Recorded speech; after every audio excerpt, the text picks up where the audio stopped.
Hi drivers, I want to talk today about what is discovery. What is meant by the term discovery in a court case that is not a criminal case? That's a whole nother kettle of fish, criminal cases, and I don't do that kind of work anymore. The lawyers at Truckers Justice Center don't do that kind of work anymore. We typically sue trucking companies and employers in the trucking industry. So discovery in a civil case, that means a case basically in a court, and it's not a case where somebody can put you in jail. It's where you're seeking relief from somebody. Or discovery in an administrative case, which is a lot of what we do. We represent drivers before the Department of Labor, which has its own judges, and the Department of Labor has jurisdiction over trucking whistleblower cases where a driver gets fired or retaliated against, not paid, transferred, demoted because he makes safety related complaints or refuses to break a DOT safety regulation. So discovery is essentially what it sounds like. Discovery includes those tools in a court case by which one party seeks to obtain information from another party. So one of the major things in a case for discovery is one, interrogatories. Sounds like the word interrogate, and essentially it means what it says. It's a form of interrogation, but written interrogation. Interrogation simply means asking questions. So discovery in a civil or an administrative case, such as a wrongful termination case, sexual harassment, things of that nature, includes interrogatories, which are written questions which the other side sends to opposing parties. One, typically we see state your name, age, address, and residence. Two, have you ever been a party to any legal proceeding or lawsuit, including but not limited to workers' compensation, divorce, bankruptcy, etc.? That's a form of discovery.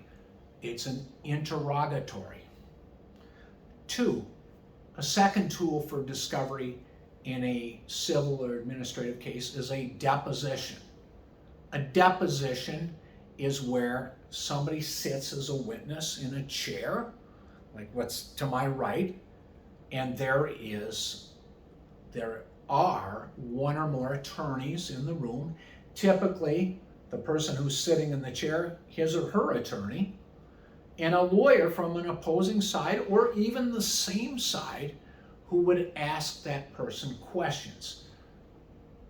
That deposition testimony is under oath. To lie at a deposition on a material matter is perjury. Interrogatories are, as we discussed previously, are written questions and answers are signed and notarized, which means under oath or set forth with a declaration of truthfulness under penalty of perjury. Interrogatories are also subject to perjury if you lie, subject to a perjury charge. So discovery tools, interrogatories, depositions. Next, request for production. Request for production of documents and things. So when you have a lawsuit, such as we mostly represent drivers and we're suing trucking companies and we're claiming damages, request for production of documents can include a request for past tax returns, a request for past paychecks. Something is discoverable through a request for production of documents if the request is calculated to lead to admissible evidence. So, for example, your employment history is relevant or may lead to relevant evidence of, one, whether you're a shakedown artist and a serial litigator, or two, for example, whether or not, like in the case of back pay, if you're making a claim for back pay, what you're now making is relevant and where you're making it. So that is another form of discovery. I mean, I could go into each of these forms of discovery, but I'm just giving you an overview. So far we've gone through interrogatories, depositions, and we've gone for a request for production. There can be another category, which isn't used very often, would be for a request for inspection of property or places. So for example, in a case a number of years ago, against UPS, I had a request to inspect and observe a driver's vehicle inspection, demonstrate it. We didn't end up pursuing it, but you can have a request to inspect premises if it's calculated to lead to relevant admissible evidence in a case to request and to film. So that's another discovery tool, not very often used. Finally, the discovery tool I'm going to address are requests for admissions. And that is a request where one party makes a statement and requests that the responding party admit or deny. And it's done to focus the issues. For example, we might use a request for admissions, admit or deny that respondents, the trucking company, operate commercial vehicles in interstate commerce over the highways transporting property in interstate commerce. And the responding party needs to admit that or deny it.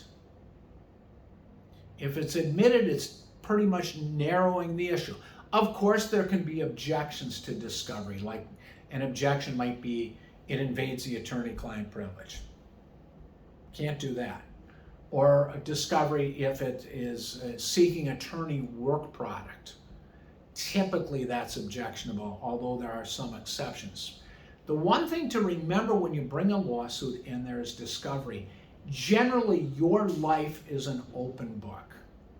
So for example, in most cases, we make claims where a driver has been fired, say, for refusing to drive with bald tires in an audible air leak, or fired for calling DOT on the company, or fired for refusing to falsify his logbook, or fired for writing up certain defects, reporting violations of commercial vehicle safety regulations on his DVIRs.